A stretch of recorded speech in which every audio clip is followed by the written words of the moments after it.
conversa. É uma alegria recebê-los aqui, o pessoal que está nos assistindo, vai nos assistindo posteriormente. É uma alegria muito grande darmos início à nossa roda de conversa, né, com a nossa profissional, Zoe, que ela vai estar se apresentando psicopedagoga, né, e vai dar um currículo dela. Né. Mas eu quero que você se dê à vontade, tá? É uma roda de conversa. Não é uma palestra em si. Por mais que essa passada no assunto, o pessoal daqui ou tem mesmo que estiver assistindo, peço aos meninos que fiquem atentos aí, se tiver pergunta, né? E pode fazer pergunta, as outras profissionais da área também. Sei que às vezes, né, tem gente que tem dúvidas e não sabe a quem perguntar, ou a quem perguntar, né? É uma oportunidade de esclarecer, tirar as dúvidas, né? Certo? Então, eu sou o pastor da igreja, sou o pastor Omar, é uma alegria estar recebendo vocês aqui.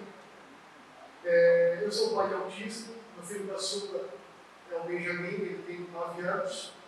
E tem 5 anos que a gente descobriu que ele tem o espectro autista. Né? Para nós, a gente descobriu como se tivesse tirado o nosso chão. Era algo novo para nós.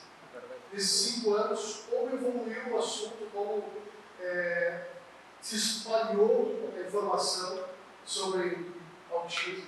Né? Mas para nós, há 5 anos atrás, foi uma surpresa violenta. Né? A gente tinha pediatra, ele tinha alguns sinais, alguns sintomas que a gente não conhecia na época. E a pediatra dele dizia, é normal, tem que mandar na creche, botar na creche. É normal, ele vai demorar para falar um pouquinho, então vamos observando. Então, enfim, foi passando tempo, fazendo todo tipo de exame. Né? Até que então, lá, pelo número X de profissionais que a gente tinha, o doutor João, ele deu o diagnóstico preciso. E desde então a gente começou a se inteirar, a trabalhar. Mas durante um bom período da nossa vida, a gente não ia em restaurante, a gente evitava de ir à casa de amigos, porque o Benjamin não aceitava a talher, a gente ficava com ele nos dedos, a mão era com ele. Né?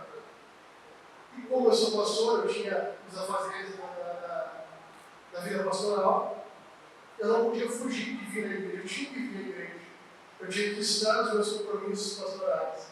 Né? E o nosso filho mais velho tem 1 ano e 8 só de diferença, então os dois eram muito próximos. Nosso mais velho normal, vamos assim, né? E o Benjamin com esse diagnóstico.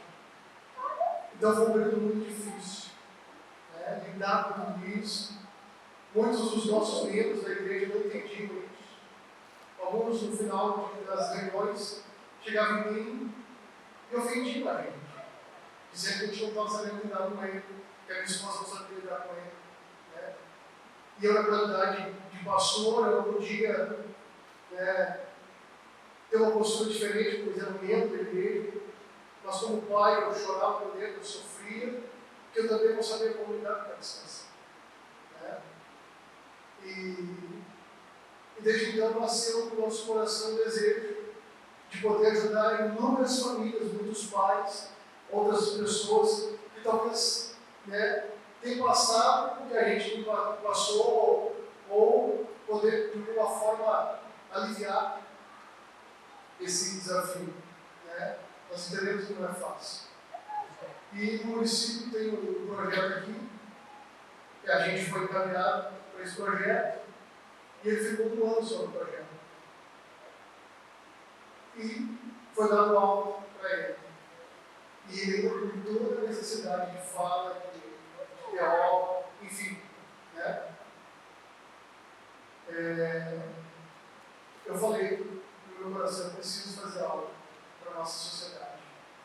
Tirando o quesito religião, de não aqui agora da religião, nem vamos falar sobre religião. Nós vamos falar sobre a situação clínica, diagnóstica, a ciência. E começando um projeto que o Brasil vai falar para vocês, né? Esse projeto visa alcançar toda a comunidade e poder ajudar os pais, que às vezes os pais precisam de um aconselhamento, precisam desabafar, precisam de uma orientação, porque não é fácil. Eles sumam a gente 36 horas. A não ver se tem 24. Até quando eles estão dormindo, eles sumam a gente também. Ou seja, não é fácil. Quem tem um filho dito normal já é desgastante. Quem tem um filho especial, o desafio é maior. E uma frase de um pai, pastor, que tinha um filho autista cujo nome é igual ao meu, Benjamin. Ele falou algo que disse, também falando sobre o dilema dele, pastoral, e de criação do filho no meio da igreja. Vendo aquele vídeo dele, ele disse uma frase que acalmou o coração. A frase que ele ouviu de Deus. Que Deus deu a ele um filho especial, porque ele era um pai especial. E somente pais especiais têm a missão de cuidar de filhos especiais. E aquilo acalmou o coração, eu entendi. Até então, para mim, parecia um castigo. E eu comecei a ver de uma outra forma, de uma outra ótica. Um filho, um desafio, uma necessidade, não é um castigo. É uma missão de Deus. É um presente divino. E se Deus deu a você, pai, mãe, um filho, com um espectro ou com um TDAH, é porque você é especial. Deus sabia que você tinha condições de amar e de cuidar dessa criança. E dar um destino diferente para ele e para ela. E hoje, quando nós chegamos aqui para arrumar um ambiente, o Benjamin disse na bateria. A gente sabe, vocês aí não vão saber, que muitos que têm o espectro, eles não gostam de barulho, de som alto, incomoda. E ele pediu para a bateria. Começou a bater forte lá dentro da bateria. E até um pouquinho da política. E meu coração, mais uma vez, agradeceu a Deus. Porque um tempo atrás, ele tinha medo até do ventilador. O movimento do ventilador, o cérebro dele não absorvia, eu entendi. Então hoje está nascendo um projeto aí que é ajudar você, pai, você, mãe, que tem essa missão de cuidar, de criar, de ensinar esse filho. Se você é um padrinho, é um dito, uma dita, é um tio, uma tia que tem um sobrinho familiar assim, saiba que é possível vencer, é possível fazer diferença. E nós estamos com o nosso coração voltado a lhe ajudar. Eu peguei um texto aqui que fala sobre a importância de conhecer o transtorno que atinge mais de 70 milhões de pessoas no mundo, afetando a maneira como essas pessoas se comunicam e interagem, e trazerem mais informações da sociedade sobre como conviver melhor com a diversidade do espectro autista e do TDAH de forma respeitosa, com oportunidades e equidade de direitos. Então, nós visamos nessa roda de conversa, um projeto que vai ser passado para vocês depois, justamente isso. Trazer informações, trazer conhecimento. Sabemos que muitos não têm condições financeiras de fazer um tratamento que às vezes precisa, um foco, um TO, um psicólogo, enfim. Então, com a ajuda de alguns profissionais que vão estar se voluntariando, alguns já estão se voluntariando, a gente vai estar trazendo de uma forma mais acessível. Alguma coisa gratuita, mas alguma coisa não, mas bem mais acessível para poder ajudar você. Ok? Então, vou passar a Zandei, que ela vai estar se apresentando. Eu agradeço a presença de cada um, agradeço quem está conectado com a gente aí. Quem vai estar assistindo depois pelo YouTube, tá bom? Deus abençoe, uma boa roda de casa. Boa noite, então. Vou apresentar aqueles que não me conhecem. Sou Zuleika Janeiral, eu psicopedagoga, especializada em nutrição. Quando a gente fala em inclusão, tem tanta coisa na cabeça da gente, né? E a primeira coisa que me faz pensar é um coração de mãe. Por que eu digo isso? Porque eu também tenho 2 filhos. E o que me levou a fazer todo o estudo que eu tenho foi um diagnóstico de muitos anos atrás, do meu filho. Na época era chamado Asperger. Hoje ele já é uma nomenclatura junto no nível leve do autismo.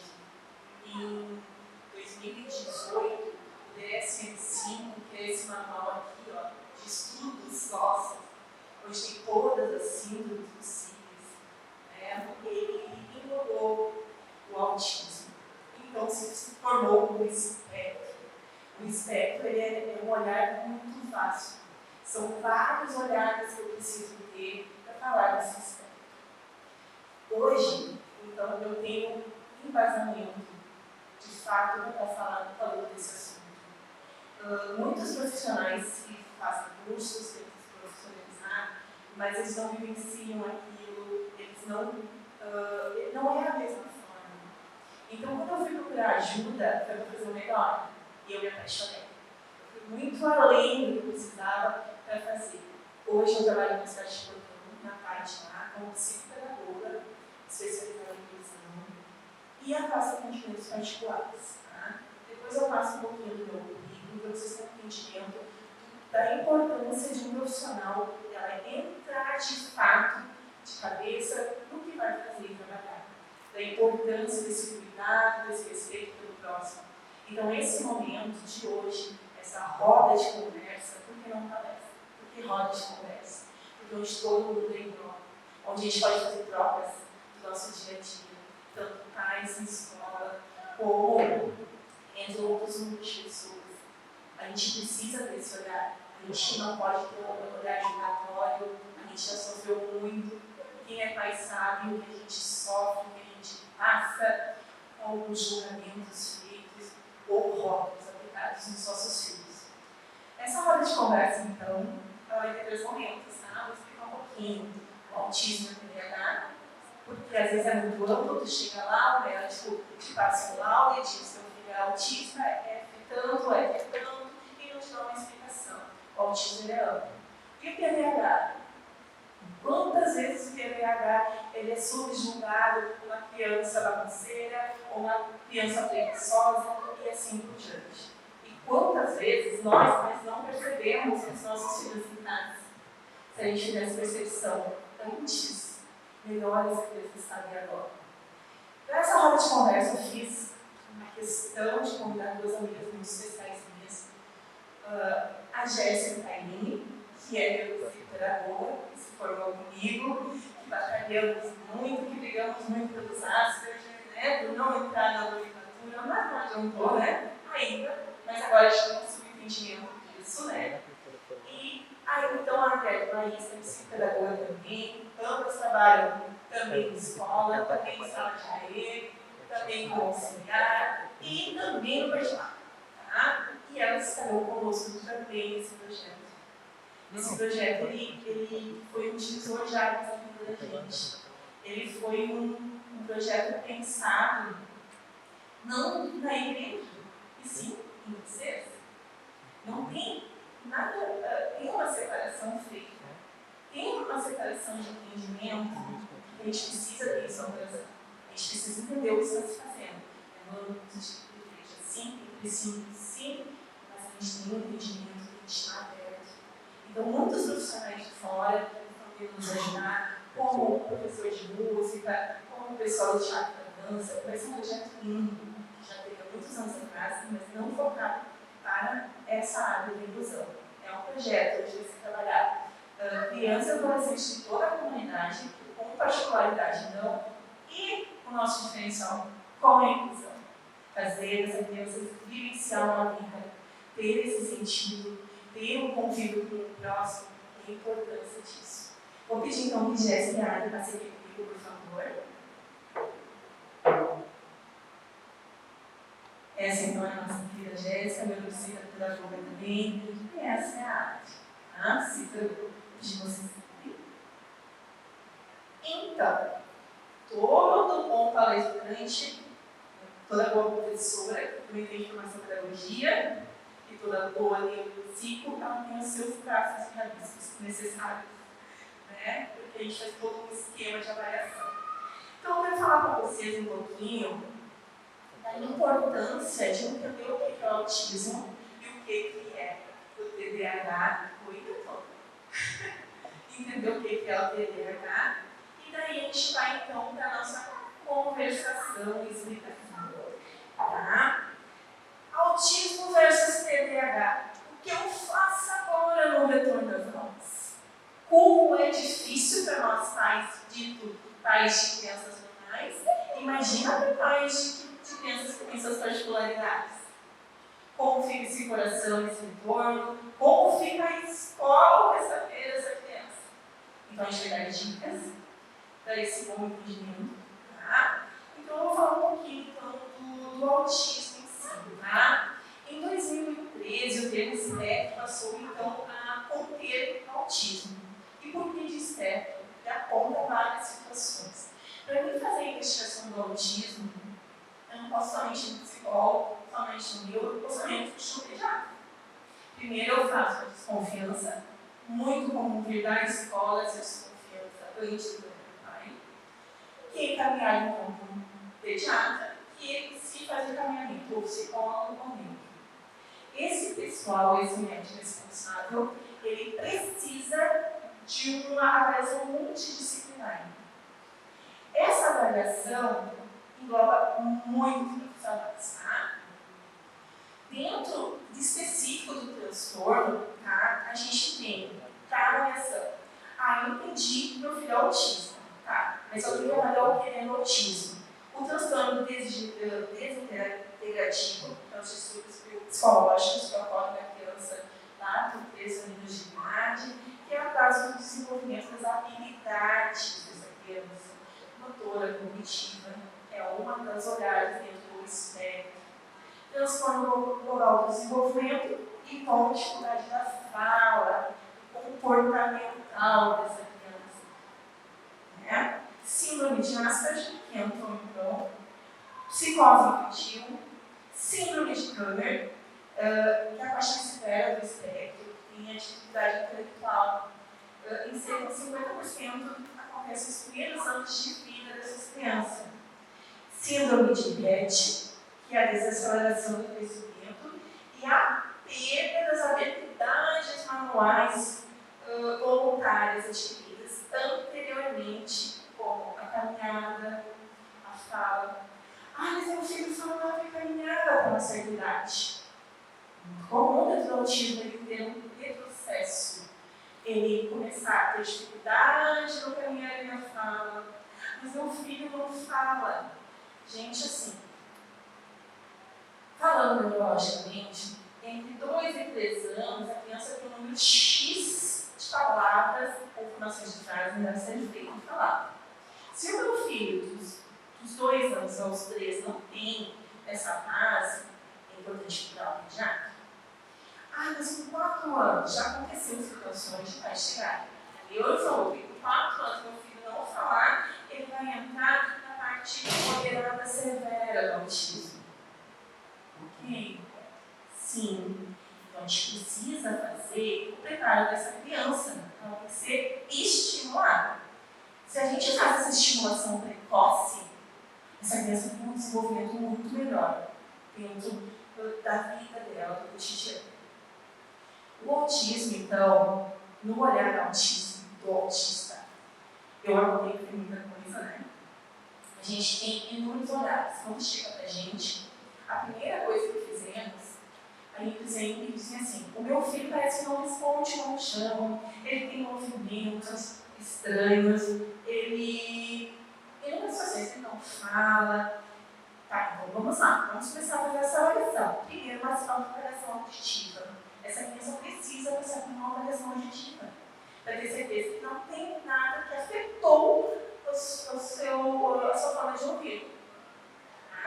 Tá, não tem problema auditivo, beleza, então vamos olhar, já tem um monte de preocupação do espectro. O visual. Quando chamo ele não me olha. A gente faz esses testes dentro de consultório mesmo, tá?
não tem uma prioridade, tá? Também é desenvolvido, esporte.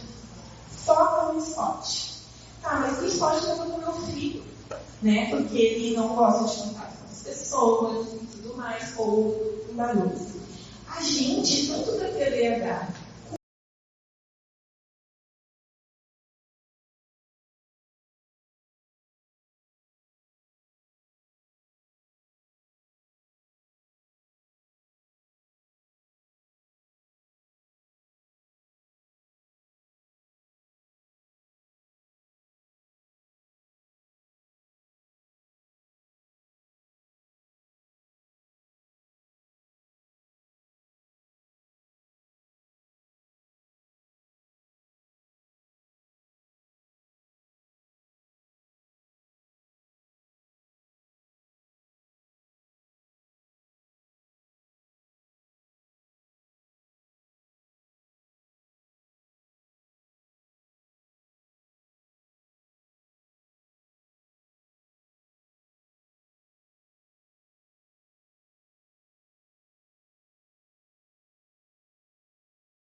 e tudo mais, tá?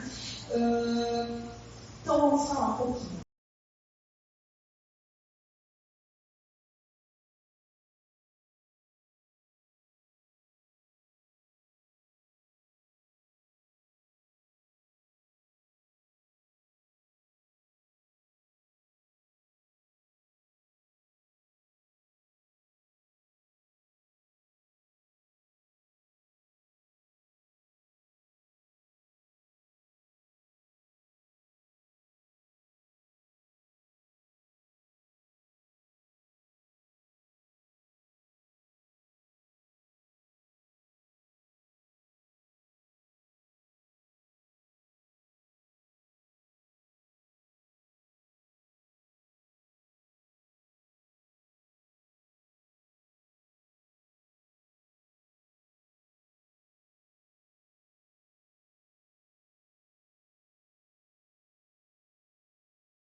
Deus, passei pelo lugar de chocolate, como é que eu vou tirar? Eu visualizou o chocolate.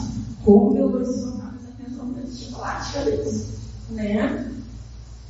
Pois então, a gente falou um pouquinho disso. E eu vou agora, a gente poder começar a nossa roda de conversa e explicar então para vocês o que a gente falei para vocês do currículo.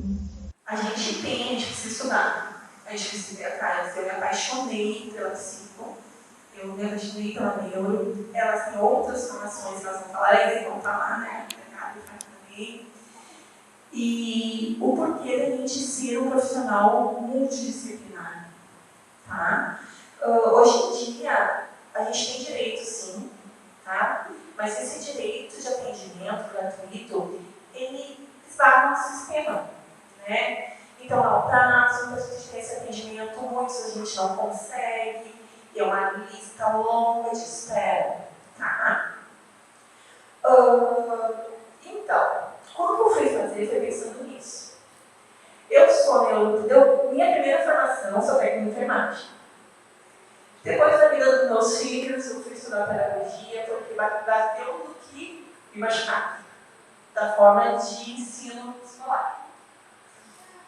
Então, eu fui fazer neuropsicopedagogia, porque eu queria entender a cabecinha de todas as crianças. E descobri que o objetivo a gente nunca vai conseguir entender a fundo, tá? Que é todos os dias uma novidade. Mas que os outros a gente consegue fazer uma leve conexão. Eu fiz psicopedagogia, vendo as dificuldades de aprendizagem e aprender todos os transtornos que a gente tinha. Eu fiz psicomotricidade, pensando nas dificuldades psicomotoras do andar, do manter o ambiente, né? Dessas dificuldades de ter as coisas em cima da mesa e assim por diante. Eu fiz ensino lúdico, para poder trabalhar com essas crianças de forma lúdica.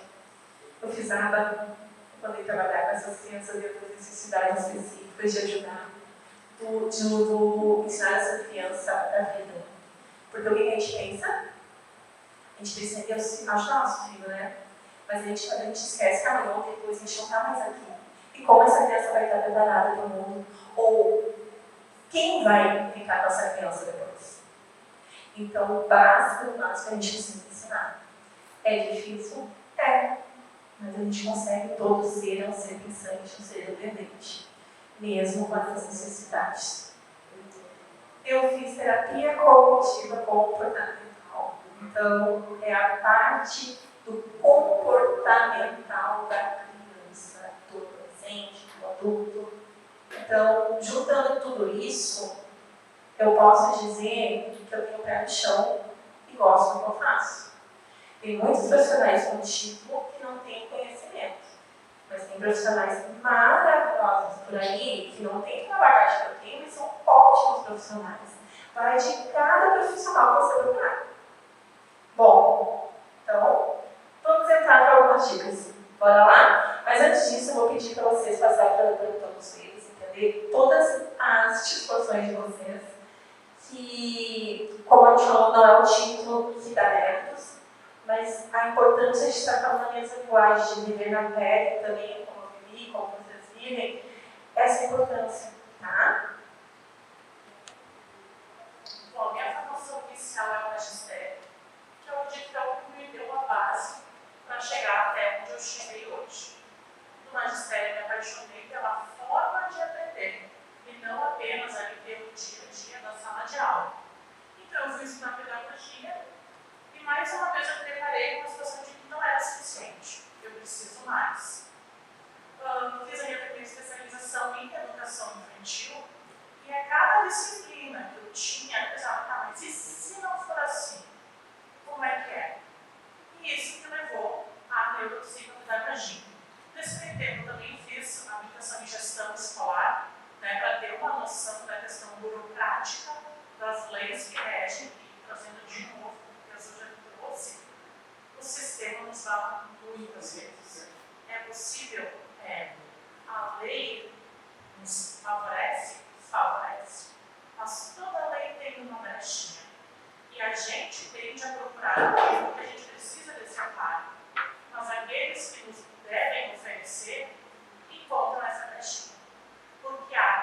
terminam cedo, a tudo isso.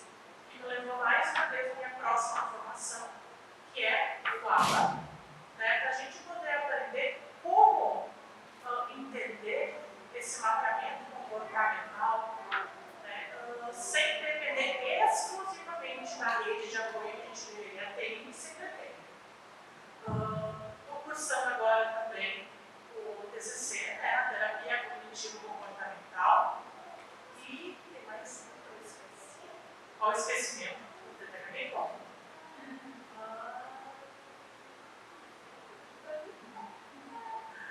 E a psicopedagogia clínica e institucional. Essa eu estou cursando. Estou fazendo 3 ao mesmo tempo, eu já acho interessante contar isso para vocês, porque o foco, o hiperfoco que a gente tem é limitado. Como todo transtorno, a gente vai falar isso depois de novo, é o funcionamento ativo do cérebro. Então vai chegar um momento em que a minha empolgação por aquele assunto vai acabar. Então é nesse momento que eu pauso essa especialização e eu continuo. Porque eu não posso, eu não me permito ficar parado. Então, vou passar a pausa, vou falar um montão aqui. Boa noite, eu sou a Gabriela. E assim como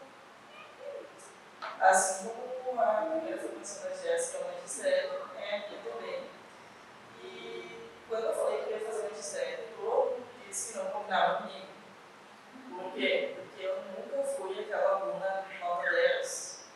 Eu sempre tinha algumas dificuldades de me concentrar, de tirar notas boas. E aí eu fui fazer magistério porque eu queria entender o que uma coisa tinha a ver com a outra. Porque eu não podia ser uma professora boa, né, como alguns diziam. E aí, depois, logo no magistério, eu comecei a trabalhar já em escola. E aí eu fui entendendo que essa era a minha área mesmo. E quando eu terminei, eu logo comecei a pedagogia. Atualmente, eu trabalho com meus irmãos, diretamente com a inclusão escolar. E me direcionou muito para a psicopedagogia institucional que eu fiz. E aí eu percebi que isso não era suficiente no meu ambiente de trabalho. E aí eu comecei a fazer a psicopedagogia clínica também, a psicomotricidade, porque eu via que alguns alunos meus tinham algumas dificuldades motoras que acabavam influenciando muito no aprendizado deles. E faço a alfabetização e letramento para conhecimento pleno. Mas acho bacana destacar como a Zuleika mencionou que a Jéssica tem uma maneira de organização para estudar. E eu acho bacana destacar que quando a gente se junta para conversar, as duas estão há 1000 anos luz à minha frente. E aí eu tenho que sempre perguntar, mas como é que a gente não coisa junto? A gente nem finalizou aquele, né? Então, quando eu preciso iniciar um assunto e terminar, elas têm a total facilidade de falar várias coisas ao mesmo tempo e parece que eu estou banhando minha cabeça. É isso. E é bem isso sim, tá? Então, quando se junta profissional, TDAH, emoção acelerada, cuidado, acho que é igual. Vamos marcar de se encontrar, só conversar. Não acaba atrapalhando, caso da escola veio à tona, o vizinho, o periquito e o papagaio, a gente já fez um olhar em cima disso, de que forma vamos atender, né? Mas isso é a prova do amor que a gente tem pelo que a gente escolheu, pela profissão, tá? Por que a gente fez isso de delas estarem aqui, a nossa turma de escola ainda? Porque tem importância, a gente de extrema importância esse olhar escola, família, escola, para as nossas crianças. Em primeiro lugar, toda criança é uma caixa de surpresa. Seja ela, como diagnóstico considerada dita normal, toda criança é uma caixinha de surpresa. Então, o meu filho é uma caixa de surpresa, o meu filho é uma caixa de surpresa, o filho da fulana é uma caixinha de surpresa. E quando tem essas personalidades, a gente tem que ter entendimento que a escola ela é um ciclo de começo, meio e fim, né? Então, dentro desse período escolar,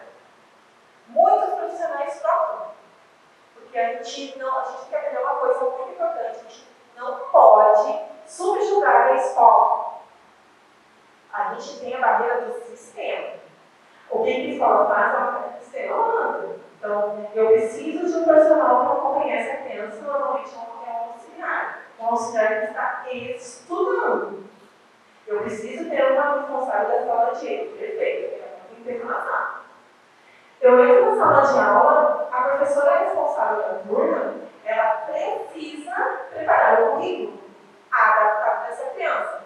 Mas quem vai fazer esse currículo? A auxiliar. Então tem tudo isso. Então, começando, a primeira coisa que a gente deve fazer, gente, tem uma dica assim, ó, de ouro.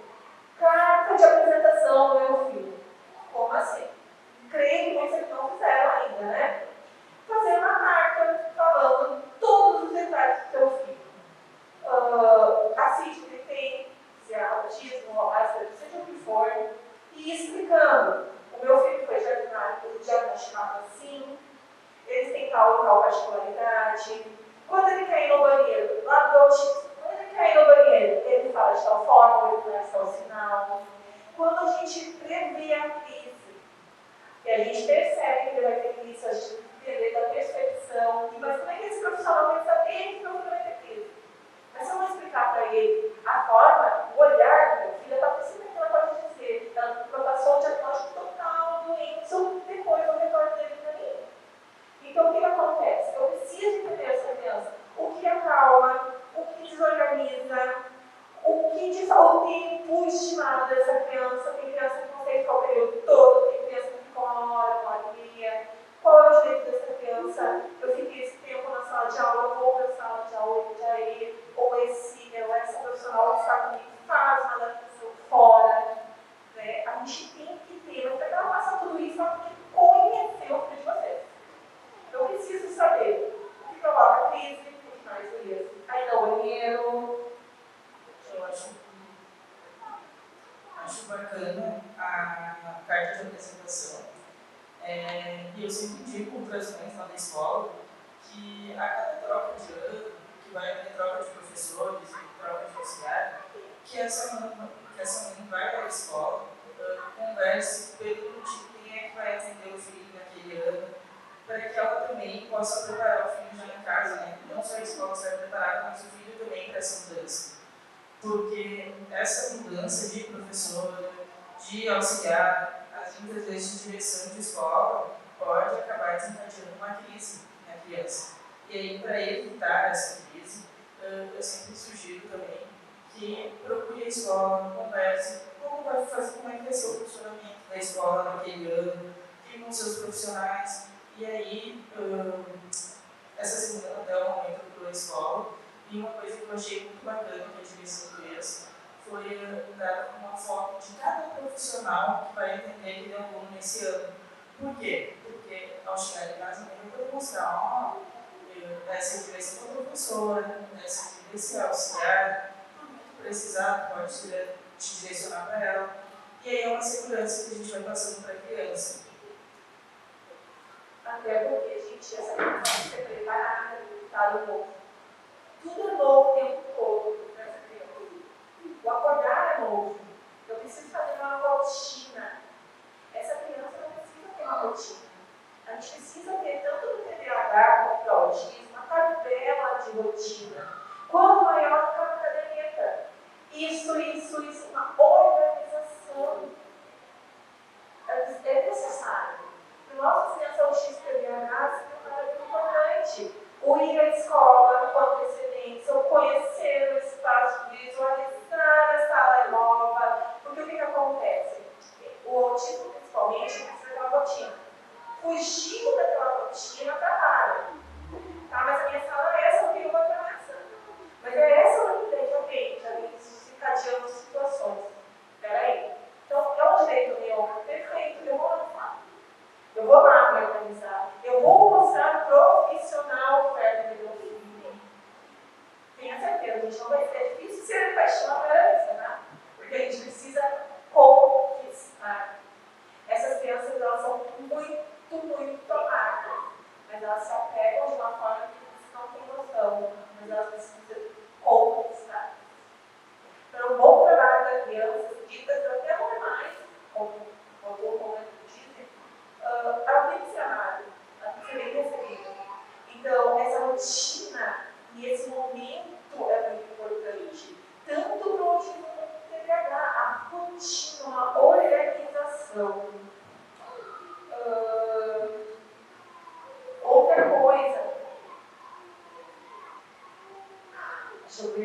bastante quando eu vim falar para vocês. Oi, Tati, sim. Deixa eu levar aí para você. Vamos lá, Tati. Pode ir para essa frente, por favor, para ficar mais fácil. Agora, quando vocês falam, por favor.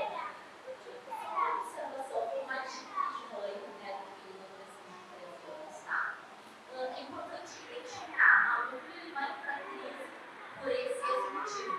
Só que é muito importante também a gente saber identificar o que traz ele de volta e passar isso para as pessoas que vão estar. Essa comunicação com a escola. Por exemplo, no caso do meu filho, quando ele sai, então eu orientei as pessoas que estão com ele. Olha, ele gosta muito de determinada coisa.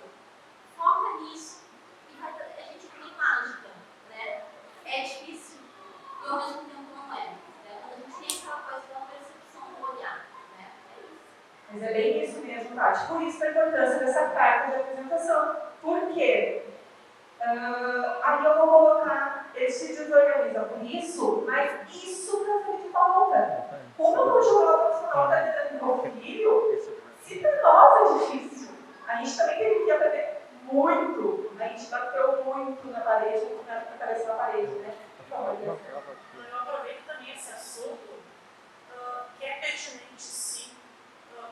Meu lugar de fala hoje também é dentro da escola, sou professora, atuo como professora, e eu percebo que a nossa maior dificuldade enquanto escola, enquanto família, é criar esse vínculo afetivo e efetivo. A família chega à escola com muita expectativa. Meu filho vai ter um planejamento adaptado, meu filho vai ter um profissional especializado. Ao mesmo tempo, quem está dentro da escola já está pensando, mas como eu vou dar um espaço para ele se acalmar se não tem sala disponível? Qual é o profissional de apoio se não tem profissional especializado na escola? Eu como os estagiários, porque a lei permite que isso aconteça desde que haja um professor capacitado dentro da sala. E a gente se depara de novo com outro problema, na minha opinião, nada humilde, vou ser bem sincera, de que a capacitação que a gente recebe na universidade, na faculdade, não é adequada.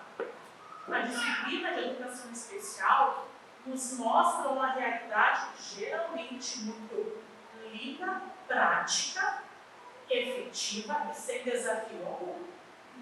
Vai chegar o aluno, eu vou fazer isso, vai dar certo, a família vai me amar. E é isso aí. Só que não é a realidade. E fica aquela criança, aquele aluno ali, no meio de toda essa expectativa do professor em recebê-lo e da família em confiar esse filho à escola. Então é um cuidado muito sério que a gente precisa ter e lembrar que junto dessa carta de apresentação tem que se iniciar primeiro o vínculo com a escola. E não é só o aluno, é a família também. A família precisa confiar e a escola precisa oferecer condições para que a família confie. Eu preciso estar aberta a ouvir, inclusive as críticas. O que nos movimenta dentro da escola não é a mãe dizer, se aquele dia aconteceu assim, não foi legal. Quem sabe na próxima fase, de outra forma, dentro assim, tem as sugestões específicas de cada um. Então a gente precisa, quanto escola e família, baixar um pouquinho aquele hábito antigo de desconfronto e subir, dar a mão. No início não vai ser fácil. Como a própria Zuleika disse agora, vai criar ali uma altura, a criança vai sair do conforto da família, porque é bem melhor estar em casa com a família do que na escola. É mais confortável. Não mexe na zona de conforto. Então a gente vai ter várias questões a ser trabalhadas nesse primeiro momento, e que a união de escola e família é o melhor caminho. Não perfeito. Então, dicas que a gente dava para a vida que eu aprendi na minha, tá? Tanto autismo como o TDAH, nós, pessoas ditas normais, a gente tem uma importância, uma rotina. Faça uma tabela de rotina. O TDAH precisa ter uma rotina. O autista precisa ter uma rotina. Mas meu filho não fala, mas você pode saber a linguagem visual. Ele pode ter essa tabela. De manhã ele vai acordar, mas ele acordando, ele indo ao banheiro, ele tomando café, e assim por diante. Ou o que eu vou poder fazer do TDAH também. Ó, meu filho, seguinte, agora nós vamos acordar, olha o que você tem que fazer em segundo lugar. Vamos lá no banheiro fazer isso, daí nós vamos tomar café, e daí nós vamos para a escola, porque tem a desatenção, tem a estabilidade, né? Então vamos organizar a cabeça dessa criança. Essa criança vai se TDAH, principalmente, sofre muito por não conseguir fazer essa organização.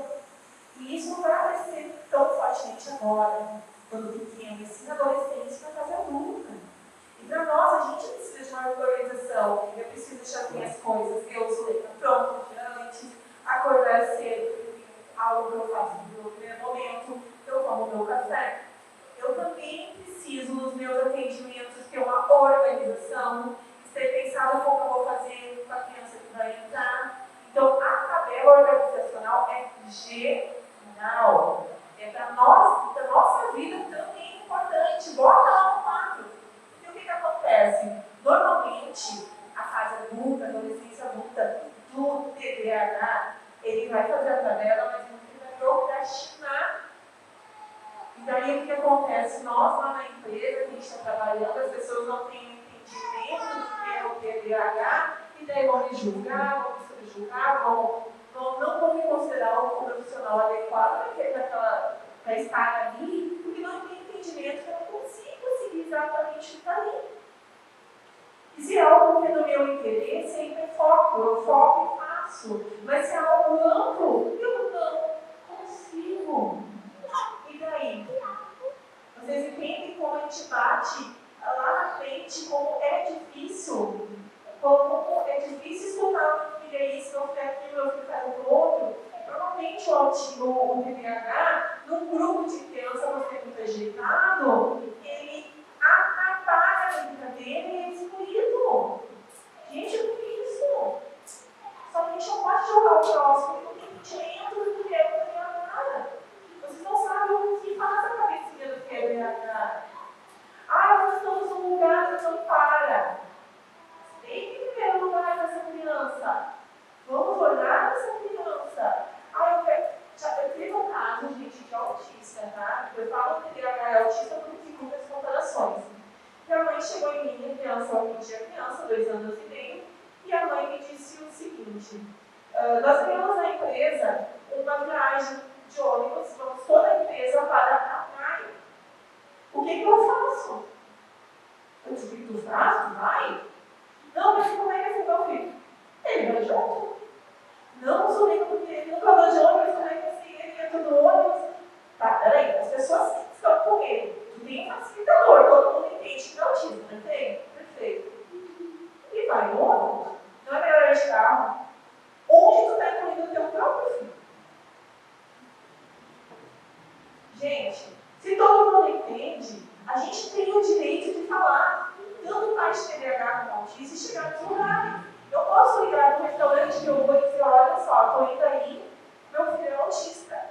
Se tu consegue uma mesa um pouco não tão juntas, estão num lugar mais barulhento, ele tem o direito. Os direitos do autismo e do TDAH, eles têm que ser usados de medo, que vão dizer. O medo maior e o não desenvolvimento dessas crianças está na gente. O medo, a vergonha, o que vão falar, o que vão fazer. Então a gente tem que ter muito entendimento disso, gente. É muito difícil. Imagina, eu tenho meu TDAH ali, brincando, correndo, alegre, feliz, e as pessoas não entendem que é isso e vão falar. Tem pessoas que chegam na própria criança e falam: por favor, dá uma parada. Gente, né? A gente tem entendimento, mas a gente só tem, a gente não tem sentido. Então, a gente tem que ter esse olhar. Eu acho que esse momento é isso, de fazer essa troca, se ouvir. Só compartilhando, então, uma experiência, como tu disse, ali no ônibus. No ano passado, a gente foi fazer um passeio escolar. E aí, no passeio escolar, né, com um aluno autista ou um aluno com TDAH, como é que vai ser? Será que a gente pode ir para os mesmos lugares que a gente ia nos anos anteriores? É claro que pode. E aí, no meio do ano passado, a gente começou a se perguntar como é que seria dentro do ônibus. Se esse aluno ia ficar sentado, se ele ia se agitar, como é que ia ser. E aí, a gente começou a pensar que se a gente for andando de ônibus, vou pegar esse ônibus aqui, escolar, vou fazer a rota até em casa, pela primeira vez para ver como é que ele vai se sentir. Né? Então, antes da gente fazer uma viagem longa, eu sempre sugiro a gente fazer uma viagem curta, né? Porque aí a gente uma adaptação, porque aí a gente já vai ter uma noção, né? Se o cinto vai incomodar, se o banco, a textura do banco vai incomodar, se olhar pela janela, passando rápido vai incomodar, para a gente poder adaptar para que aquela criança possa participar com todos os alunos dos passeios e de outras atividades escolares. Perfeito. Puxando o link do que a Adri falou, o TDAH, a gente sabe que muitas coisas não ao seu redor se desfoca dele, tá? Então chama atenção. Então vamos dar uma sugestão em sala de aula. Converse com o profissional de sala. Quando eu faço as visitas das escolas, que preciso fazer, eu faço a observação da sala. No melhor lugar para o TDAH sentar, na frente. Sim, mas não perto da parede. Então a gente indica na frente para o professor meio de sala. Por quê? A cortina me chamou atenção, o painel me chamou atenção e já perdi o foco. Acabou. Perdi o foco. Combinações com a professora. Como assim? Se eu sei que ele tem desatentos, que nada vai estar na mesa, que ele precisa de um tempo maior para se organizar, essa professora vai com o aluno, organiza a mesa com o prazo que ele precisa e com o material que ele precisa daquela aula. Perfeito? Já teve uma organização na cabeça dessa criança. Fala do professor, rápido e direta, explicação rápida e direta. Que de tudo falar para ele, pode ter entendimento dele. Eles vão conseguir perceber aquilo, aquilo atrapalhou o entendimento da estudo daquilo. Outra coisa, reforço positivo. Reforço positivo com crianças de TDAH e autismo é muito importante. Tudo bem, não tem problema, porque ele se frustra por não conseguir concluir. Então, peraí, não tem problema. Tudo no seu tempo, você faz assim, você faz assado. A adaptação curricular, como é feito? Dentro do tempo dessa criança. A gente respeita essa criança, a gente precisa olhar para essa criança dentro desse tempo. Outra coisa muito importante é uma combinação. É frustrante essa criança ser chamada a atenção. Fulano está na sala. Fulano está trabalhando aula. Fulano não sei o quê. A professora, que são vezes duas mais pra gente, não, a gente também tem jeito de chegar com a professora e pedir uma combinação. Olha só, vamos fazer o seguinte, vamos fazer uma combinação, não. Olha só, quando eu vejo que está muito agitado, eu vou fazer tal sinal ou falar tal palavra. É uma combinação nova. Eu não frustrei a minha criança. Porque eles se frustram a ponto de sofrer, de chorar. Eles têm crise de choro quando não.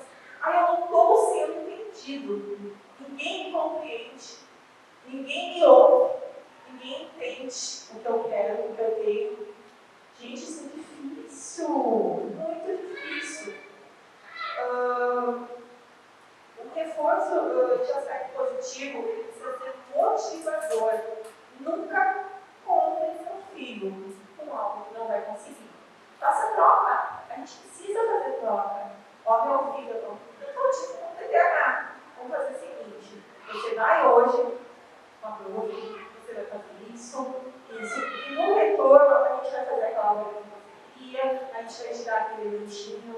Tem crianças, adolescentes, que ele tem algo específico que acalma. Vou usar então o exemplo do Enzo. O Enzo tem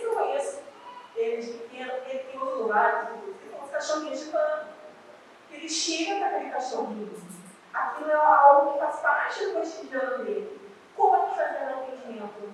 Vamos mostrar tudo que tem, e vamos tratar tudo aqui, e vamos fazer tal coisa.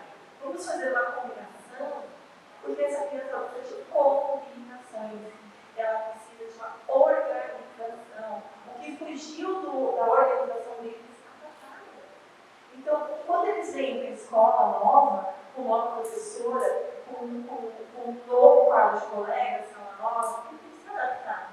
Tem que ter essa organização, tem que ter esse olhar. Muito importante sobre essa criança. E o Dudu, ele, às vezes na mochila, às vezes na mulher, às vezes na indo, e a gente não sabe que no momento de crise, além de algumas coisas chaves, o Dudu acaba tudo. Então, gente, é importante conhecer o seu filho. É muito importante. Outra coisa importante no TDAH, para a escola principalmente, tá, gente? Combinações. Eu ficar na cadeira muito tempo, não dá, eu não consigo, né? Então, o que eu faço? Então, essa professora deve orientá-lo a fazer algo para ajudar. Como assim? Fulano, vamos fazer o seguinte, quando o Deco já está chegando ali, não está conseguindo parar, vai lá e pega uma água, meu filho. Vai na biblioteca, muda o foco quando ele volta de algo diferente. Porque sai do momento para lá de dedo, aquilo do seu desorganizou. Então a gente sabe que se o tempo é esse, a gente usa ele. Muitas vezes até, vamos fazer o seguinte, gritar, senta aqui com a escola para ensinar a escola. Usa a criança para entender que ela também é amada, que ela também é respeitada e que ela não se frustra. A gente tem que cuidar a moda de falar com as nossas crianças. Eu sei o que eu tenho visto estar numa sala com 30, 40 crianças com a inclusão, mas o respeito é necessário, tá? Muito necessário. Não sobrecarregar os TDAHs, principalmente, não poder sobrecarregar de atividades. Tá? Estimule o número X de atividade, a escola pode fazer isso e é com direito da criança. Até isso é bem interessante, porque às vezes esse aluno ele faz atividade super rápido. E aí o professor às vezes tem que pensar, se ele faz essa atividade em 5 minutos, então por que não dá mais atividade? Né? Se ele consegue, fez em 5 minutos, né? Só que isso acaba sobrecarregando o seu aluno. E aí, por vezes, pode desencadear também uma crise. Aproveita esse mesmo link, né, da sobrecarga de atividades, da questão de desencadear crises, para a gente até refletir, né, eu sei que tem professores também acompanhando, gestores, público geral.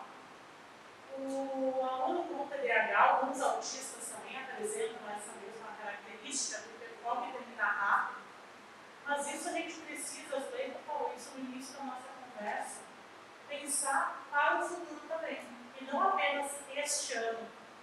Vou inventar o nome, a Joãozinho está no 4º ano agora, então no 4º ano vai ser assim, no 5º a prof que vê. Não. Eu preciso ensinar o Joãozinho a se autogerir, a se autorregular para a vida dele. O TDAH adulto é algo que não é trabalhar. Tem mínimo estudo publicado acerca desse assunto. Porque talvez lá, e talvez não é uma certeza, lá na infância não teve assim, esse início de autorregulação, esse estímulo para isso. O que acontece muito, que também já foi dito, acaba a vontade de tratar o assunto, então eu vou fazer mais rápido para terminar a aula.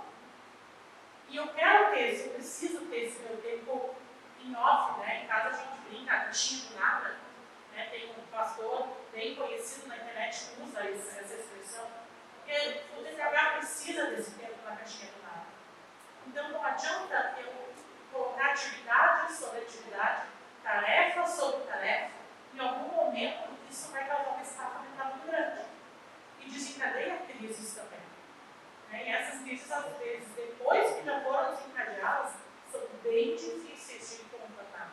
Então a gente precisa estar bem atento, né? Conhecer o meu filho, eu preciso conhecer o meu aluno para saber até onde ele consegue chegar e respeitar aquele momento dele de não fica sem fazer nada, se for o caso de algumas né? Alguns têm essa característica de precisar simplesmente não fazer nada. Eu preciso dar uma volta, né? Às vezes vai à biblioteca, se for esse o caso. Mas o segredo neste ponto específico é a atenção.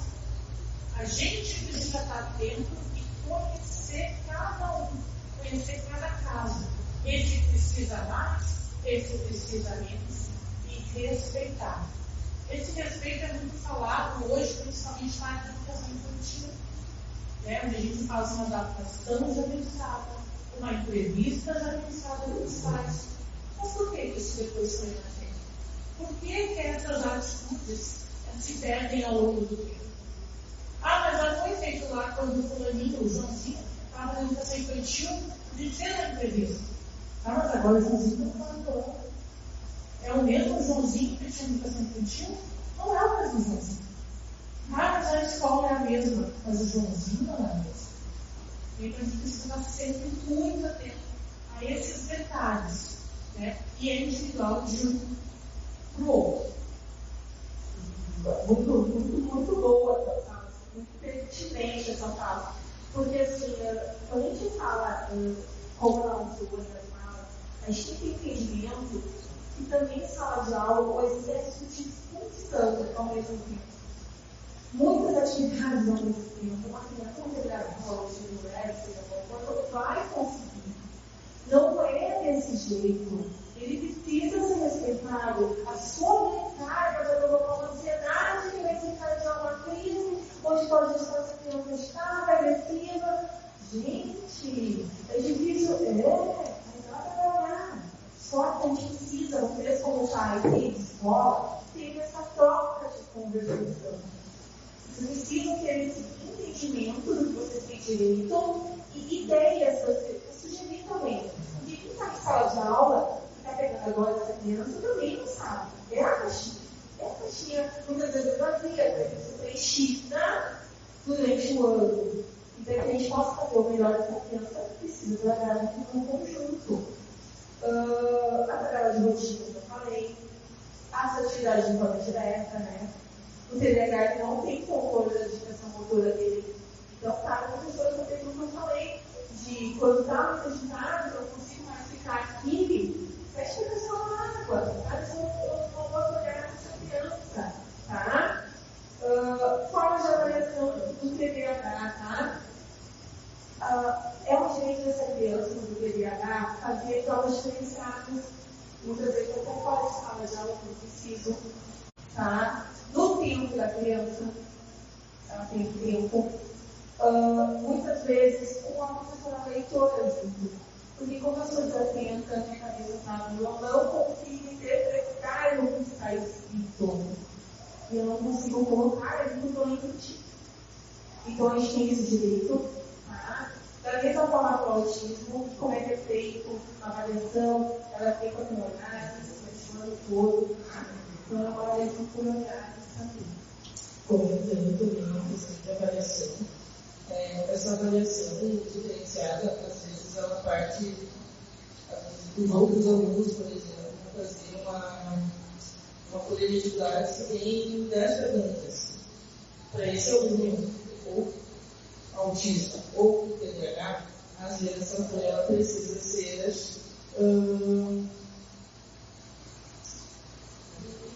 diminuída. Dar uma questão de cada vez, esperar o tempo daquela questão, e aí, ano passado, eu tinha um aluno que ele sempre se preocupava com o tempo. E se não der tempo? Tudo bem, a gente pode terminar amanhã. Isso é, né? A gente não precisa fazer tudo hoje, sempre nesse recurso, né?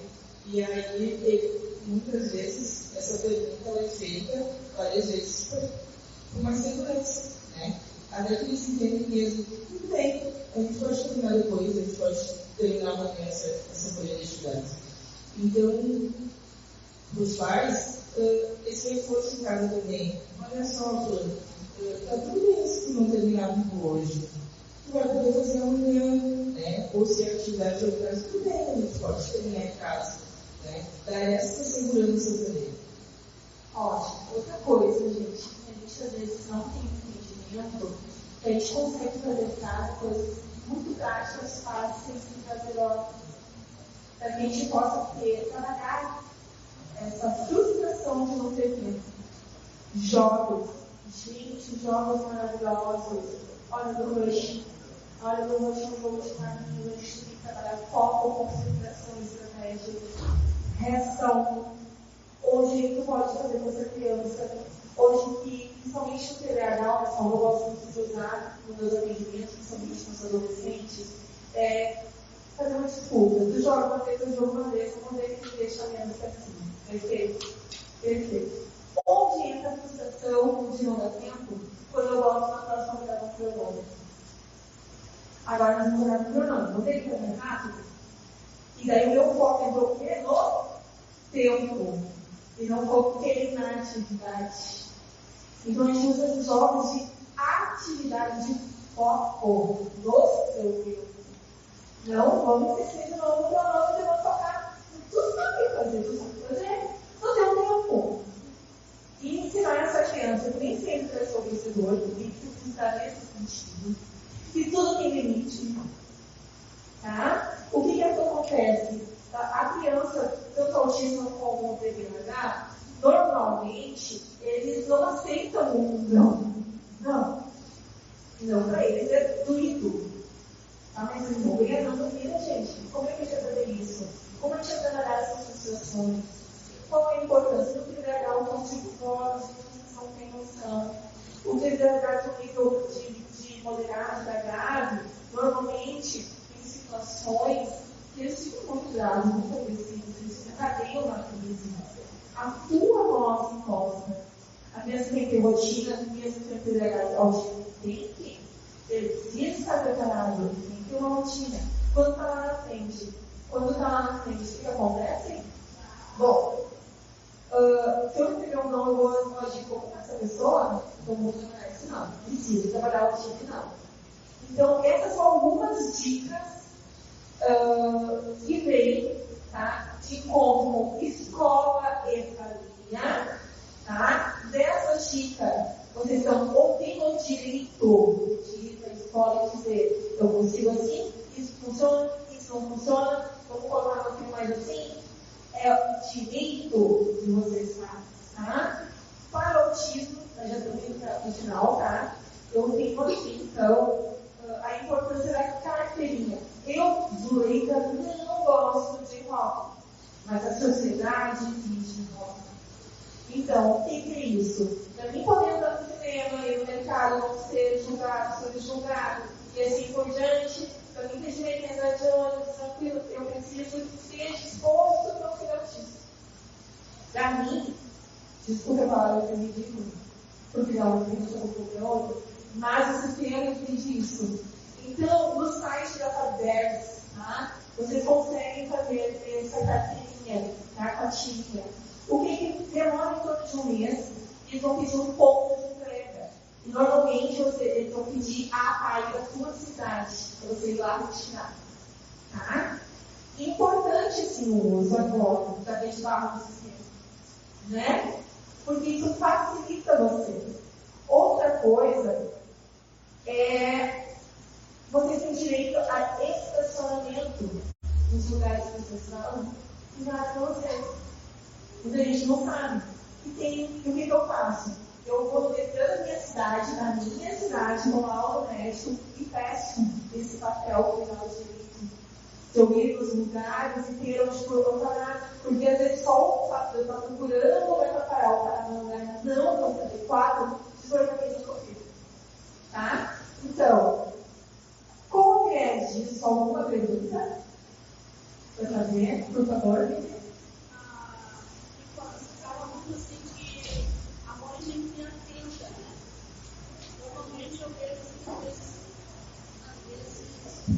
Às vezes as mães não têm tanta informação como os pais. E eles deixam passar, não com aqueles. Como faz isso?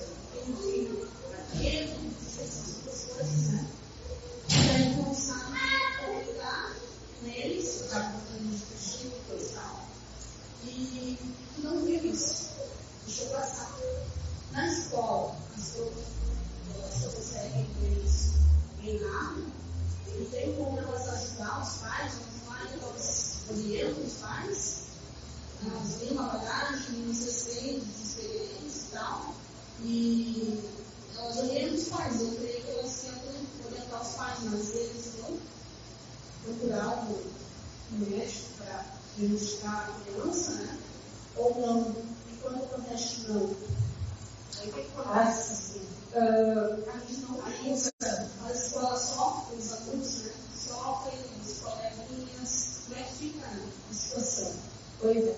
Assim, eu vou falar, eu acho que vocês podem falar, a gente não julga pai e mãe, tá? A gente não sabe o que está na cabeça dessa pessoa, das pessoas não conseguem fazer aquilo, as informações passadas. A escola ela consegue, ou fazer um olhar, mas na chave, mas tomar um indicador e fazer essa conversação para indicar isso à tarde das crianças, né? Sim, muitas crianças, a gente não consegue fazer um bom tratamento e acompanhamento porque os pais não se sentem.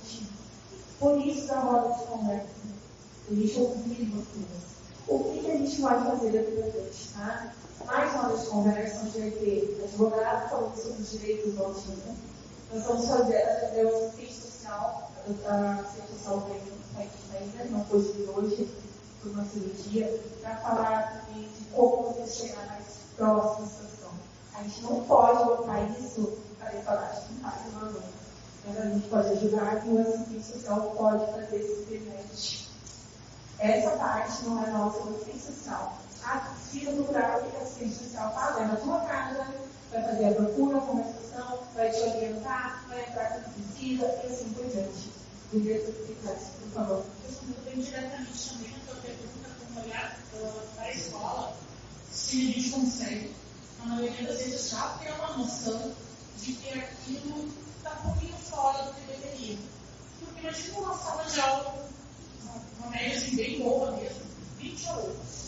A gente sabe que a realidade do Brasil é 30 para mais, e às vezes a sala não concorda, mas é o que dá. 20 alunos, vou pegar assim a realidade mais da nossa região, né? Vou usar isso a nosso favor. Desses 20 alunos, tem o Joãozinho, e eu percebo que o Joãozinho, comparado com os outros da mesma faixa etária, está apresentando um comportamento diferente.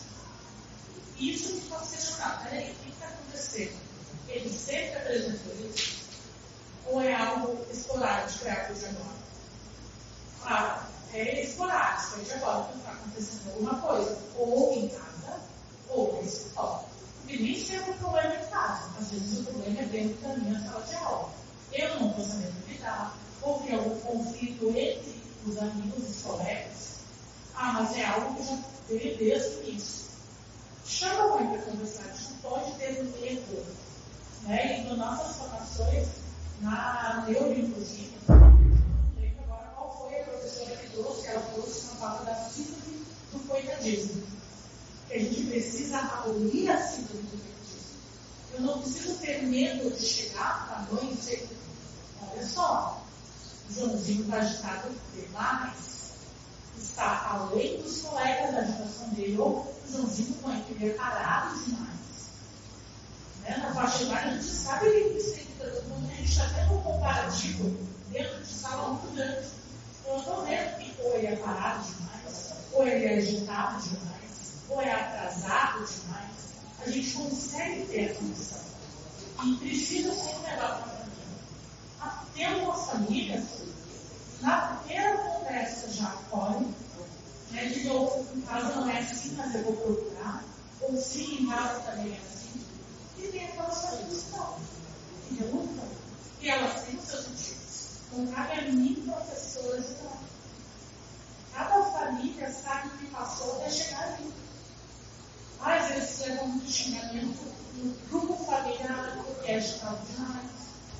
Mas ele é muito impulsivo, ele chega muito empolgado e machuca. Só que essa empolgação, às vezes, é vontade de participar. Então não tem controle do corpo, e a família que recebe esse julgamento, esse xingamento, essa cara feia.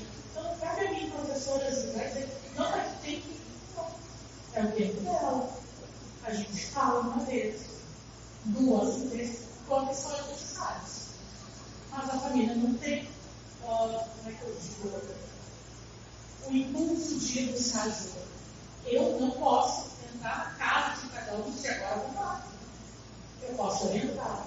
A ideia de geralmente a gente pede procurar logo o pediatra, que é o primeiro profissional que vai fazer uma falta de vitamina, alguma outra questão orgânica que ele já por si só se resolve.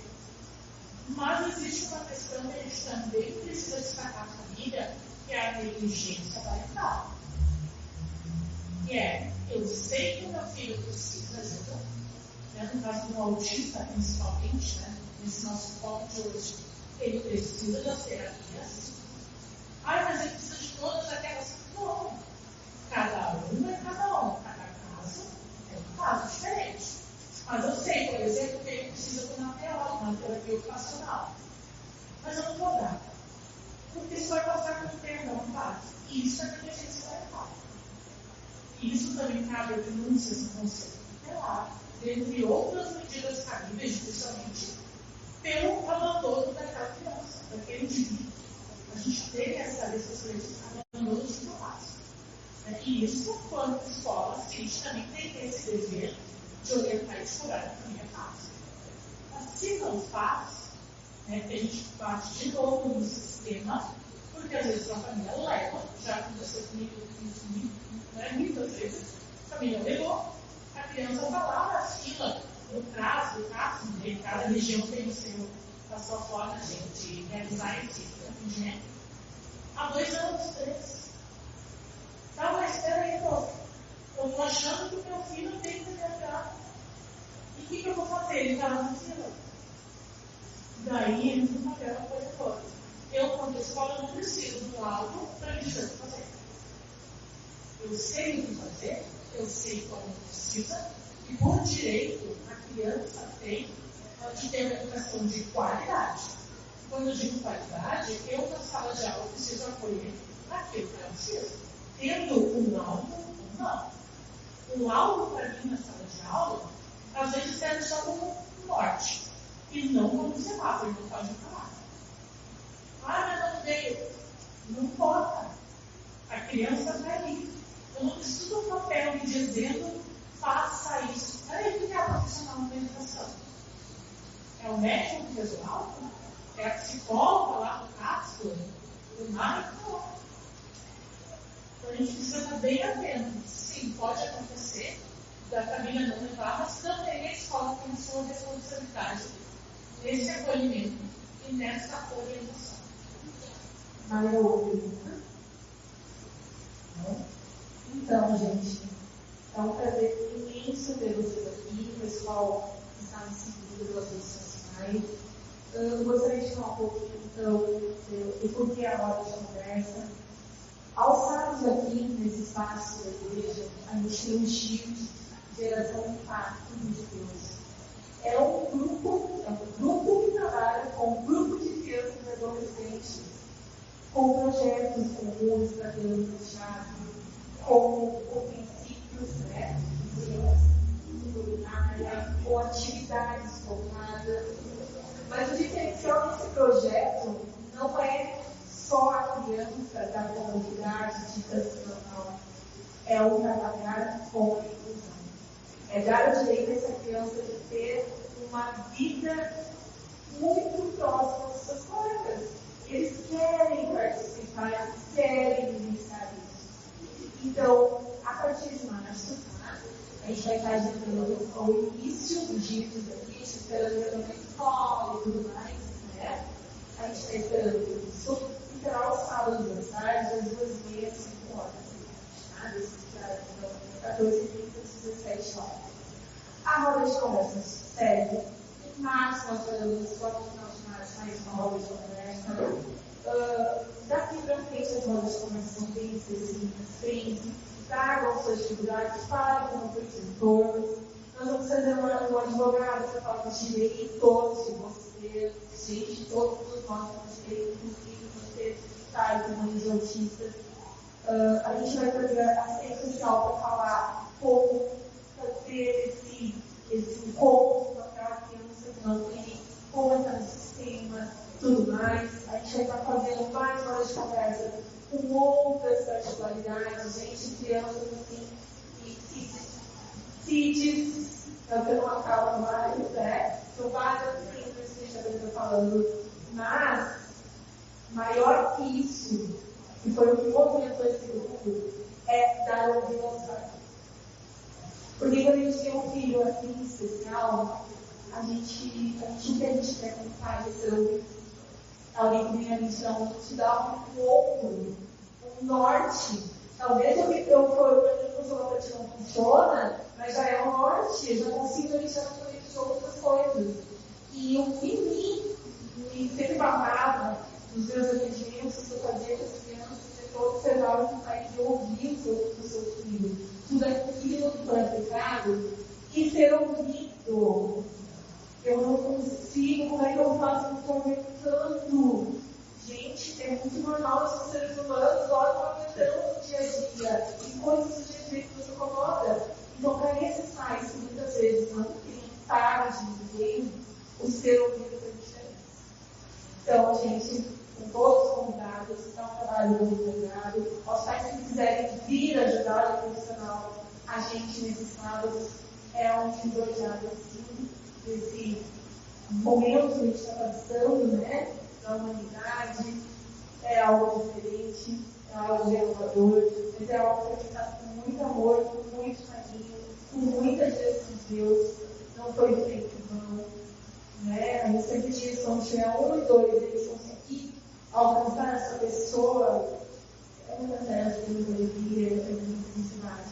A gente não precisa alcançar todo mundo, a gente precisa alcançar os específicos. A gente fez esse contato para trabalhar aquela situação naquela pessoa. Então, nós aqui, no Espaço Família de Deus, a gente está fazendo esse trabalho. Então, fica o convite para as próximas horas de conversa. O pessoal que está nos seguindo também. A gente sabe que tem muita gente de fora, como o pastor Amar falou, de outras cidades, de outros estados do Brasil nos assistindo. E, claro, peço compartilho, depois acho que quanto mais pessoas a gente alcançar muito aberto. Mas a gente pensou nesse momento de falar isso, dar facilitadores. Chegar na escola, eu pensei mais ou menos por onde eu vier.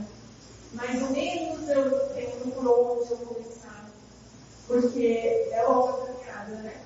A gente se renova a cada dia, a criança se renova a cada dia.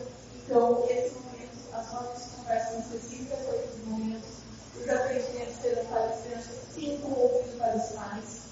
E nos sábados de manhã, roda de conversa, gente, não tem função para a gente. Trabalho que a gente vai as crianças com também, mas a gente também tem os atendimento particulares. Então, eu vou usar o passo aqui também, para o atendimento ao sábado de manhã. Tá? Se vocês quiserem, precisarem de uma orientação, a gente faz esse atendimento aqui ao sábado de manhã, custo-benefício para vocês. Eles sabem que é muito caro. Então, a gente vai fazer uma redução desse valor para poder alcançar todo mundo. E eu sempre digo, a gente tem uma vasta experiência, nós podemos ser um profissional diferenciado. Não precisa fazer meu valor é tanto para isso, tanto para aquela particularidade, tanto para aquela outra que eu atendo. Tá, mas eu vou fazer esse papel assim, cara. Vamos fazer, eu vou colocar tudo isso num valor X enorme. Mas eu vou poder ter melhor essa criança. Então, nós temos, esse o propósito do nosso atendimento. O propósito faz para ele. Não dizer, vou fazer só pedagoga, vou só isso, que vou fazer. Tudo no propósito. Dentro da necessidade do filho de cada um de vocês. Tá? Então, muito obrigado mesmo, de coração. Eu acho que é um começo de uma nova caminhada, de uma nova caminhada. E é muito bom saber que tem gente que se preocupa ainda e que a gente quer o nosso melhor, né? Então, o pastor Amar quer falar alguma coisa? Então, gente, muitíssimo obrigada de coração por isso, por favor. Eu gostaria de agradecer pelo convite, né? E foi boa essa conversa. Depoimentos com o Deus, com os grupos também, né? E espero que tenha contribuído, né? Para vocês que conheceram ele também. As meninas palavras das meninas também. Agradeço pela confiança no nosso trabalho. espaço.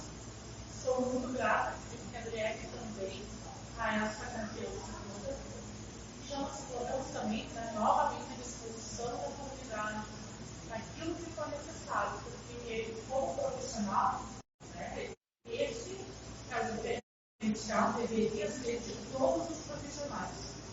Eu vejo que precisa, quem sou eu para ligar? Então, como chega informação hoje? Pode depois pegar com as leis, precisar fazer depois, esclarecer o que eu falou por semana, pelo ar, bem tranquilo. Novamente, muito obrigada. Pastora, viu? Então tá, gente. Como eu falei, muitíssimo obrigada por nos estarem ouvidos, estarem escutando o programa. Até para que ainda não tem, não conhecem, não tem, mas a família precisa. Então,